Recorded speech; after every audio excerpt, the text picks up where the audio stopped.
The fire chief here in Powdersville says that gear can usually take up to 2 to 3 days to dry.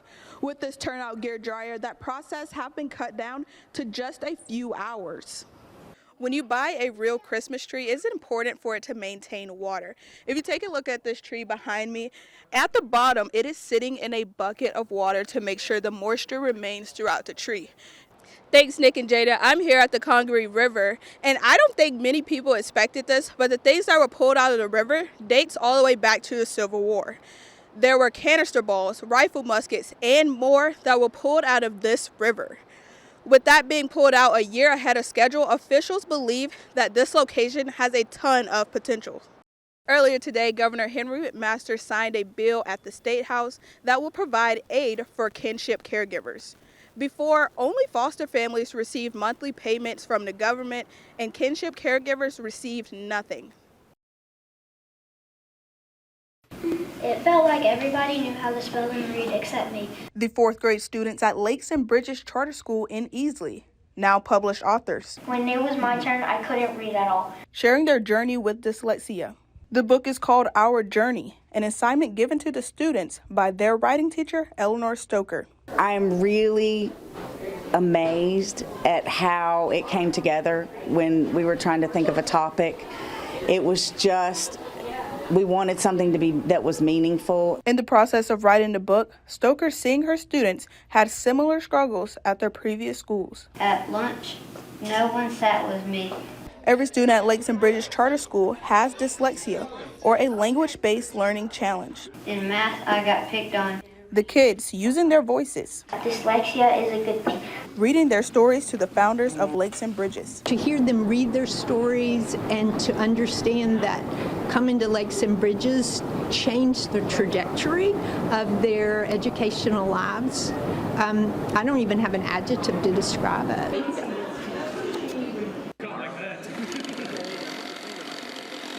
I wanted to ensure that my Eagle project was going to be used, it was going to be wanted, needed, anything else, just something that's useful to the community. Connor Wankowski choosing his Eagle Scout project for all the right reasons.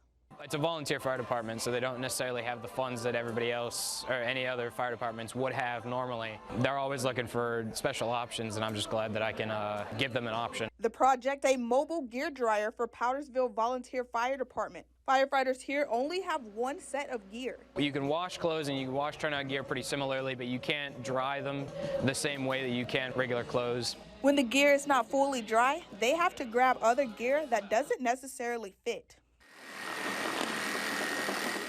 The fire chief here in Powdersville says that gear can usually take up to 2 to 3 days to dry. With this turnout gear dryer, that process has been cut down to just a few hours. To get it ready and actually be done in a day, which would have took us, a couple of weeks to get this built. This is going to make a huge impact for us, I think. It makes me feel accomplished, and I'm really glad to have all my friends around me to help me out on my project. Connor is now an Eagle Scout. Brianna Walton, Fox Carolina News. The most wonderful time of the year can turn into the most devastating just from your Christmas tree. And it all starts with the tree you pick out. You want to pick a fresh green tree, which would have a lot of water in it, making it somewhat flame resistant. When you buy a real Christmas tree, it's important for it to maintain water.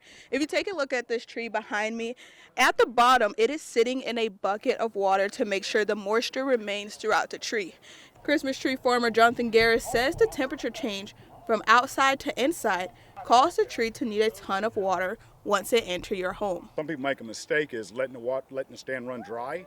So what's happening after that, the trunk's going to seal itself up because it knows it's been cut, so that sap's going to seal up on that trunk and it's not going to take any more water. According to the National Fire Protection Association, fire departments across the U.S. responded to an average of 160 home fires that were started with dry Christmas trees in December. Columbia's fire department spokesperson Mike DeSuma says that it is more common than what you would think. Once the tree catches fire, it becomes dry kindling in your living room. Now that creates a fire in your living room, and then that can catch the couch on fire, your furniture on fire, making the fire 10 times worse. If you can't water your live tree daily, the National Fire Protection Association says an artificial tree is way safer because it is covered in a flame-resistant sealant. From Columbia, I'm Brianna Walton, Carolina News. Thanks, Nick and Jada. I'm here at the Congaree River, and I don't think many people expected this, but the things that were pulled out of the river dates all the way back to the Civil War. There were canister balls, rifle muskets, and more that were pulled out of this river. So this is a whole history of Columbia right in this one spot that is shown in the river. Over 38,500 tons of sediments were pulled out of the river. There had been records of it for years and years, and diaries, records from the Civil War era. Many of the pieces were Civil War artifacts from Union General William Sherman's ransack on Columbia in 1865. When they said Sherman burned the arsenal and threw everything in the river, he did throw it in the river. And we were blessed to be able to pull it out, and it'll be for generations to come a lesson in living history. Tons of trash was also found in the river. Governor McMaster warns people to keep it clean. And we have to be sure now that everything we're doing is not messing something up so that somebody's going to have to clean it up later. The Civil War artifacts will be in the State Museum, but not anytime soon.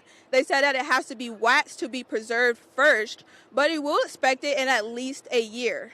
Reporting live from Columbia, I'm Brianna Walton, Carolina News.